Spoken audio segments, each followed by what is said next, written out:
Live from the 2019 RMA International Conference at the Aria Resort Hotel and Casino in Las Vegas. It's time now for a special episode of the Capital Club Radio Show, broadcasting on the Pro Business Channel networks. This show made possible in part by Flock Specialty Finance. And now, here's your host, Chairman and CEO of Flock Specialty Finance, Michael Flock. Thank you, and good morning from Las Vegas at the RMA Conference. Really fortunate to have a collections industry veteran, well known for his operations and business development experience, with us this morning. Chris Shuler is mostly known for his founding and leadership of Vital Solutions. What a great name, Vital Solutions, a successful collection agency with specific expertise and success in auto deficiencies. Chris sold Vital Solutions in 2016 to Fusion BPO. He then joined American First Finance in Dallas as COO. And after a short, successful stint there, in 2018, he joined a subsidiary of First Associates Loan Servicing. It's called Activate Financial, a new collection agency where Chris is the president. Welcome, Chris. Thank you, Michael. And thank you for braving that windy weather yesterday on the golf course with us. You were quite accomplished there. I was amazed that you could survive that long on that wind and rain. Well, I appreciate it, Michael. I appreciate the invitation. It was a challenge, but we weathered it. Your perseverance. That's right. What did it, just like in business. All right.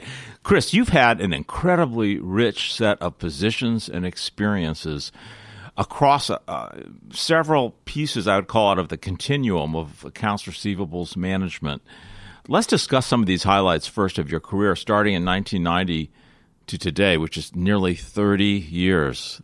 30 years. So you could write a great book, maybe even a novel, but I'm sure there'll be some great stories in it from, the experiences you've had.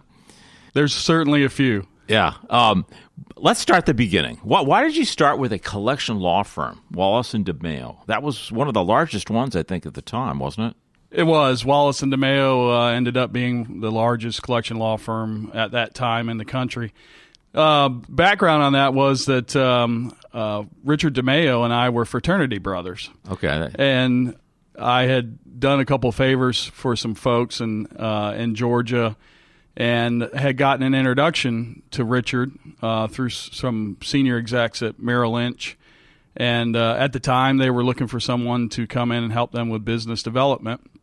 And so we made the connection, and that's how I started in the industry. Uh-huh. In business development. What were your goals that year? And what? So Wallace de Mayo did both litigation. Right. In Georgia, they had they ended up having the NAN, or the National Attorney Network, right. And they also were really big in bankruptcy recovery. Uh-huh. And they were very intensely with GE Capital at the time. Mm-hmm. It's a very big client. They wanted to diversify. And so they brought me on to help them try to diversify their revenue streams. And we were very successful going out and bringing on especially some bankruptcy recovery activities with some of the big credit card issuers back in the day. So my first experiences in sales in the industry. Right. Nan, that was quite a brand. That was very successful. It was. And they sold it, didn't they, to... They did. Total? They actually sold it Total Systems in the end, right. And both Doug Wallace and Richard have been out of the industry for a number of years now. Uh-huh. They did very well with it. Did you have any equity at the time? I didn't, because it was a law firm. Right. There were Okay. rules prohibiting that. Right. Back in those times in Georgia specifically. Right. And then a few years later, you became CFO of Qualitech, right? Yes. So leaning on the kind of the bankruptcy recovery experiences, Richard and Doug ended up meeting up with A. Wayne Johnson, who's now the Department of Ed running the Next Gen program. And we came up with this concept to have a national database of consumer bankruptcy filings, kind of the forerunner of Banco. And so we ended up doing a marketing agreement, a cooperative marketing agreement with MasterCard, and went out and met with all the issuers. And so I got exposure there to all the credit card issuers at a young age in the industry, so to speak. And everybody loved the idea because Banco didn't exist, but they didn't love the idea of somebody other than MasterCard owning it. So actually the concept became part of the issuer's clearinghouse. Okay. And then that led to the organizations that were gathering the data for that, like Banco. So very early involvement in that side of the industry. Excellent. And then you moved on to JDR, where I think you were also in business development. Yeah, so I went over to work for A. Wayne Johnson Right. at Qualitech as CFO, and we ended up selling Qualitech a couple years later to First Data when First Data had done its IPO. And I was charged at First Data with running a new organization called Credit Performance Services, which was a first-party BPO, collections outsourcing company, kind of one of the first ones out there. And the first BPO company. Yes. Okay. Yeah, one of the first. I mean, there were a couple others, like GC Services doing some work in that area, but our main, marketing process was to go cross-sell all of the First Data credit card issuers. Okay. And it was in the right in the middle of the 90s, and there was huge growth in the credit card industry at that time. Right. So there was a need for bricks and mortar. It was before people were going offshore or near shore. So we ended up going from me in an office in Atlanta to about 1,900 employees in just 3 years, and just doing first party all day long, just cranking up dialers. So it was the right time to be in business process outsourcing. Yes, BPO. absolutely. Yeah. Absolutely. So you were the right man at the right time. Yeah, I've been fortunate enough or lucky enough to be in that position several times in my career. But it was a lot of hard work, a lot of strategy, but it worked out. But then you went to JDR? I did. After I left First Data, I worked for JDR for almost a year. Yep. But I had interviewed with OSI, Okay. and they were interested in me coming on board and helping them in operations. So I ended up, while I was at OSI, Brian Falero came back to me and said, "Will you come be my operations guy for the debt buying entity OSI Portfolio Services?" Right. So I went to work with Brian and OSI and ran operations there in the debt buying arm for 4 years. Okay. Well, were there any surprises along this long journey that you had up until before you founded Vital? What did you?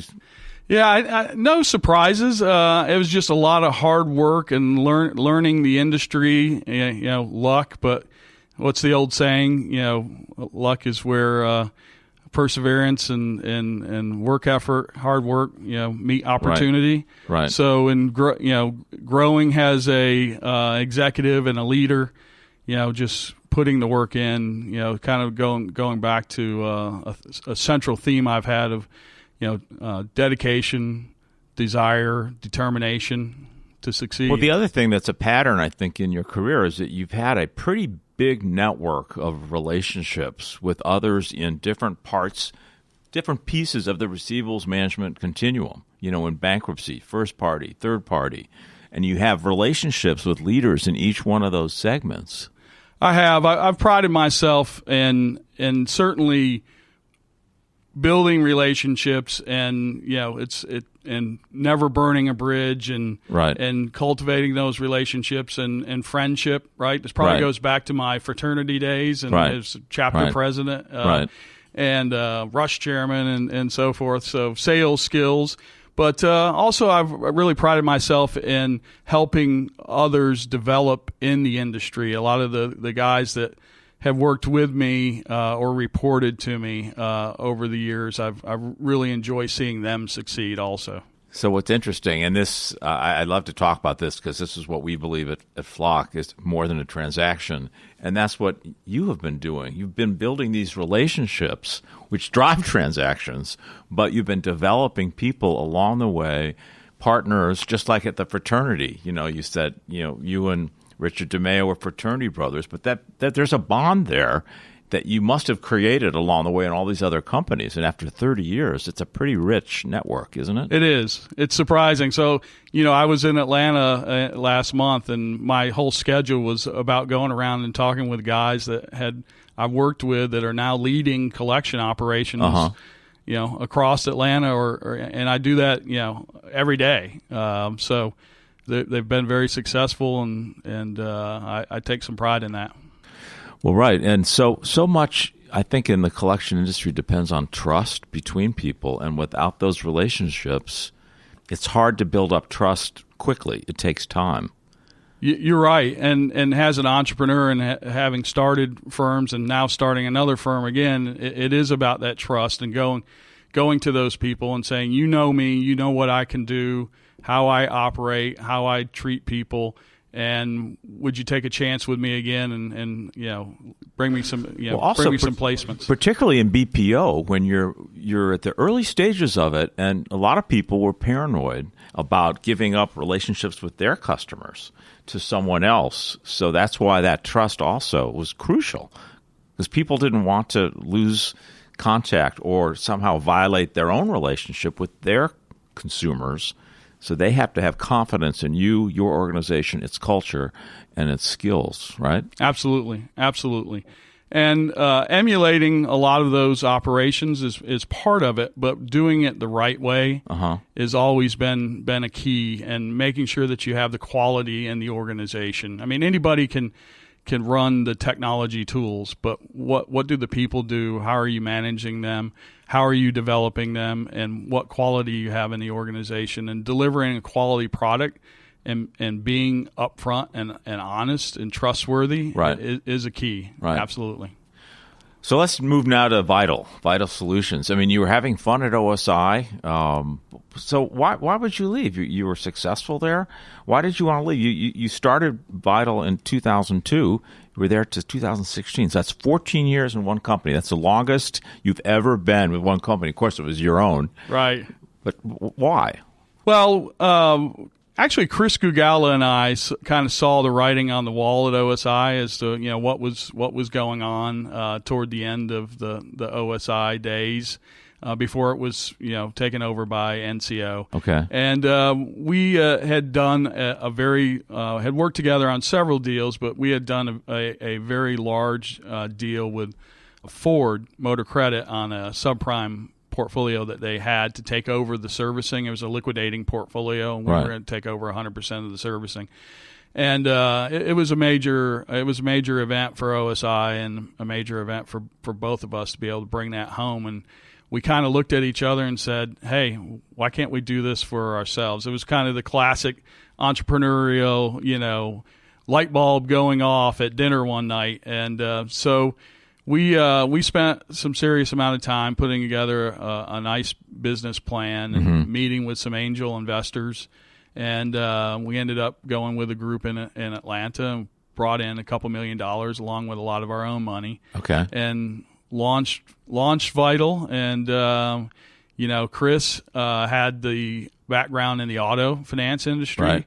And I had the background with the debt buying industry. Right. So because at the time OSI Portfolio Services was the largest debt buyer. Right. We owned. I was managing and leading an operation that was liquidating 19 million accounts at the time. That was the largest. So, we focused on those two verticals, and back to the trust thing, back to business development thing, back to relationships. People trusted both Chris and I, and we were able to put it together. We went operational in December of 2002 and continued to grow the business all the way through 2014-15. Were there any surprises along this journey? There's always any sleepless nights? Or? Oh, absolutely. I think as entrepreneur, you always have some sleepless nights. But when you have a lot of your own investment and money in the operation, and you're trying to make a $500,000 payroll every year, and you hit things like the financial crisis 10 years ago, right? And then how was that? 08. What happened was the auto business actually continued to do well because we were doing end-of-term lease work, and leases, end-of-term leases, those accounts kind of come out after 36 months after origination. Okay. So we didn't see a downturn from the 2008-2009 cycle until 3 years later. Okay. But it really hit the debt buying industry hard, and we saw liquidations drop 40%. So then we weren't making money any longer. So we very professionally and very politely exited some of those relationships and started building the more of the auto business. So we became known, as one of the agencies that had the largest auto client list and portfolios, and then I think that was a tough time, but we got through it, and then we continued to grow through it. And then the whole resulting, compliance, CFPB environment that was created by the Obama administration as a result of the downturn. And our largest client was Wells Fargo Dealer Services. Okay. Represented 25% of our revenue stream. And when, through the actions of the CFPB, the OCC, whatever other organization the federal government had, they with all the audits and examinations they were doing with Wells Fargo. Wells Fargo went from 40 plus collection agencies to one. Okay. And we lost that business, not through any fault of our own. It was, it was a compliance decision. That must have been devastating. It was devastating. To lose 25% of your revenue stream and have to make the adjustments, and some of them are very, very hard decisions. But as an entrepreneur, you have to review what you're doing, you have to review what you're spending, and you have to make some serious cuts. And the cuts that affected me were, having to let some people go, because I loved the people. I still get phone calls, texts, emails from the folks there at Vital, even though I've been gone for 2 years, and hated having to do that, but you have to make adjustments. Well, it must have been particularly challenging to cut at a time when you are also increasing expenses for compliance. It was. Right. We had invested well over $2 million in compliance. That's a lot for that business. And part of it was to meet Wells Fargo's goals from a compliance standpoint, which we were doing.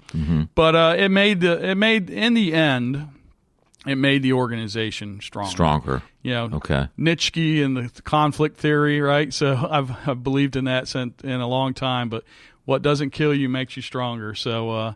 We came out the backside, and the board decided that they wanted to sell the company. That the angel investors were still in with me, right? But they were getting to retirement age, and they had controlling interest. They did. Okay, they did, and they had controlling interest, and they were getting retirement age, and they weren't industry guys, so they wanted to sell. So we put the company up for sale and sold it to Fusion BPO. Okay. How did the process go? It went really well, because Vital was, I'll take partial credit for this. Vital was very well run and organized company. I mean, we had, A through Z, all the parts and pieces of compliance and business organization down pat. And so going through a due diligence process was easy for us. Okay. Where it's, can be harder for other organizations, it was really easy for us. So you had good, clean data. Clean data. Everything was on the up and up. Audited financials, insurance. All the things you needed to be a top ranked organization in the industry. Excellent. So there were no surprises during the sale. None. Oh, that's great. So it closed very easily compared to some other deals I've seen. It's frequently very painful. Right. Was it personally or emotionally painful for you to exit the company you founded? It was stressful. But you know what? In the end, I think it was the right thing to do, and I moved on from it, and I'm in a good spot. So I'm happy about it in the end. Chris is still there, right? And my CFO, who worked with me the whole 14 years, Eric Pittman, is still there as CEO and president. So I'm happy to see that they're continuing on the organization, and the organization's still doing well. Good, in spite of that loss of Wells. Yes. Yep. It was As overcome. Yeah. In the end, in the end, like I said, it's either going to kill you or you're going to become stronger. So the lessons learned from Vital were what? Invest in infrastructure, manage concentration of customers, treat your people well. What else? Yeah, I think the key there is diversification, right? Organization diversification. Don't be 25% concentrated with one single client. Try to diversify. When you start out, it's okay, right? Well, you have to be. You have to be, right? So, you have to have one customer, you're 100%. But 12, 14 years, in, you should be more diversified. So, that's certainly a lesson that I've learned. So, today, First Associates, what attracted you to First Associates? Was it your BPO experience from the past? Because they do a lot of first-party work primarily, right? Right. First Associates is it's a great company in San Diego, and David Johnson, the CEO, and I had dinner in Dallas as I was leaving American First Finance, and we just hit it off. And we talked about a lot about the market and the needs and what their clients were asking for. And we both identified it as an opportunity to launch an agency as a natural extension of their loan servicing platform. So traditionally, First Associates has done two things and are well known in the financial services industry. One is as a primary loan servicer, right? So they have a large number of clients where they do end-to-end servicing daily. Right. And also they're known as probably the primary premier backup servicer in the industry. There are some competitors, but with all these financial markets deals that go on where private equity is putting money or loaning money into loan companies, fintech, auto, whatever it may be, there's always a backup servicer required, and First Associates is the premier one of those. So there's a ton of relationships out there that they have, and many of those clients have asked over the years of David if they did recovery or charge off work, and the answer was always no, and so now it's yes. So it's very client centric type of decision.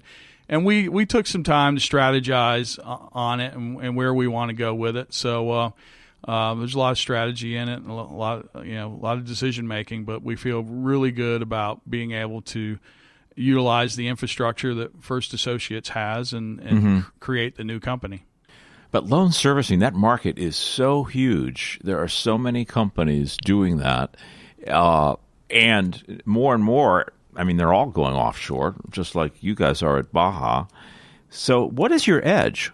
Is it Baja? Is it the culture? Is it technology? Is it cost? I think the simple answer, Michael, is all of the above, right? So the company is heavily focused in technology and artificial intelligence and becoming more efficient and effective every day. Right. I think it's the culture and the quality really embedded within the organization, and the call centers are speech analytics and using that information to become better. The Baja facility certainly is seeing a large amount of growth, and we have 600 seats there. We're going to 1,000. And that's where we're going to be doing our collection activity for Activate also. And in this domestically, we see very low unemployment, and in some cities negative unemployment. Right. So does that mean you'll need a second site? We probably will. And wage inflation is a big concern in domestic cities also. Right. So there's a trend for nearshore outsourcing, and there's also more people coming around to that will allow you to do third-party agency work, nearshore or offshore. And Baja is perfect for us because we're headquartered in San Diego, and literally we have management in the facility every single day of the week, going back and forth. So if we expand, it will probably also be in Mexico. Okay. So whether it's and we expand meaning activate. Yeah, activate or First Associates itself. Once we fill up that call center, we will probably look at other opportunities in Mexico. But is Mexico safe? Absolutely. I mean, I've been down to Tijuana several times this year already, and it's easy. It's back and forth. Okay. And we've had no issues whatsoever. So we don't need the wall. Don't. Well, hey, I couldn't resist. I'm a conservative Republican, and I support the wall. And even though Mexico is safe, yeah. But I think operating in Tijuana is absolutely safe, no doubt about it. Okay. And how are your customers reacting to that site? They love it. They do. Really? Yeah. Okay. So we can literally pick them up at the San Diego airport and have them across the border and at the site within 20, 30 minutes. And the site is Class A. It's a beautiful call center. We literally we did a long-term lease on a old grocery store in Tijuana, and we gutted it.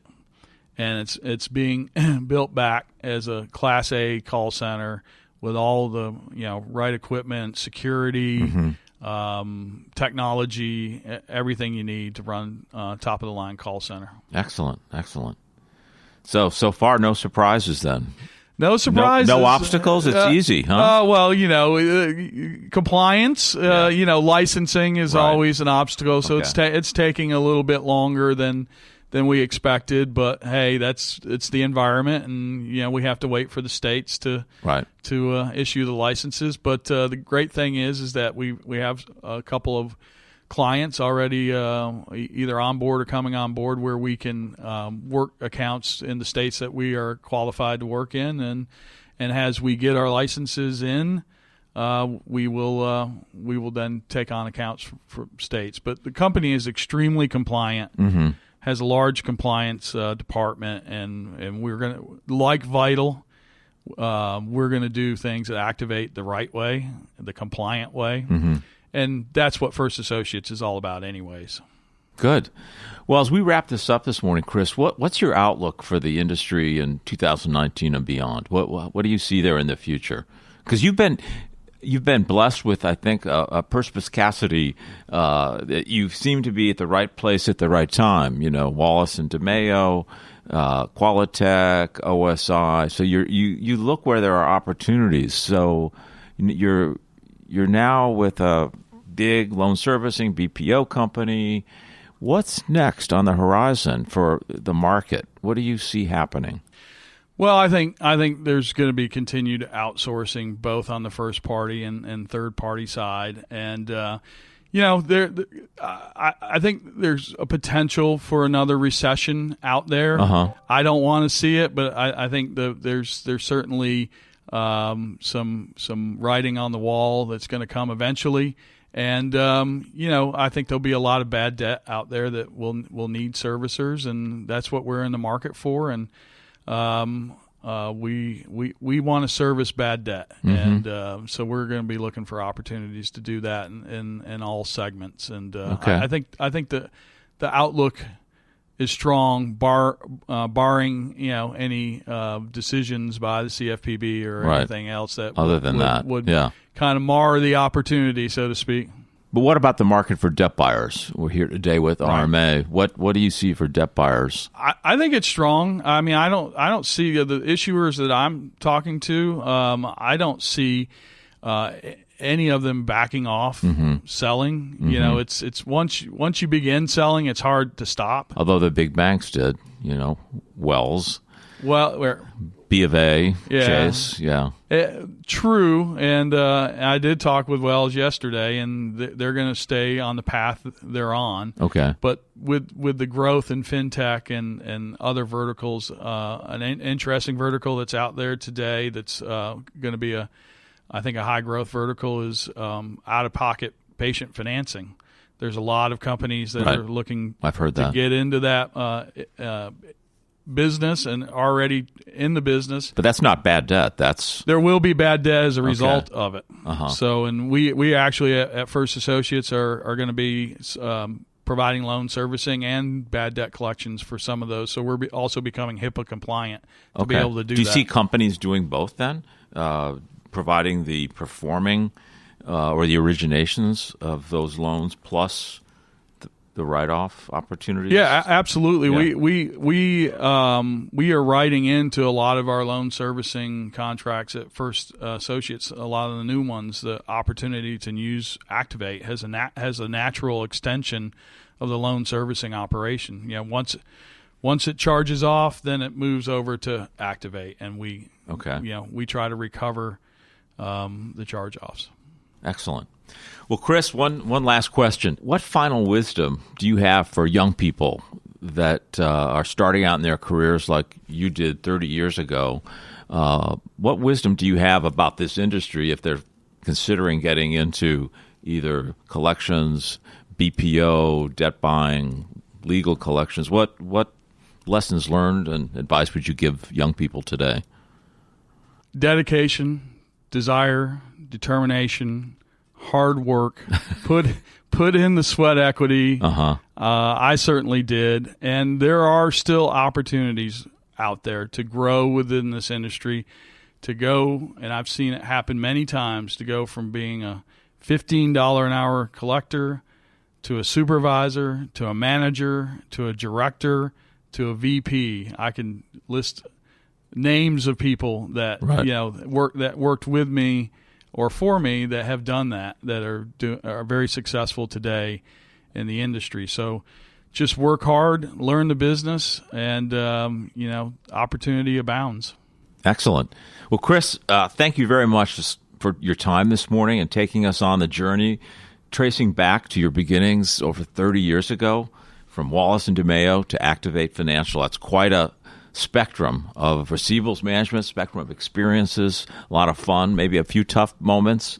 You can clearly claim now that you have worked almost all aspects of the receivables management continuum of services, from first party through legal collections, with debt buying thrown in there in the middle as well. So it's a great history, and I think you still got a great future ahead of you with First Associates and Activate Financial, and we look forward to learning more about your success in the years ahead.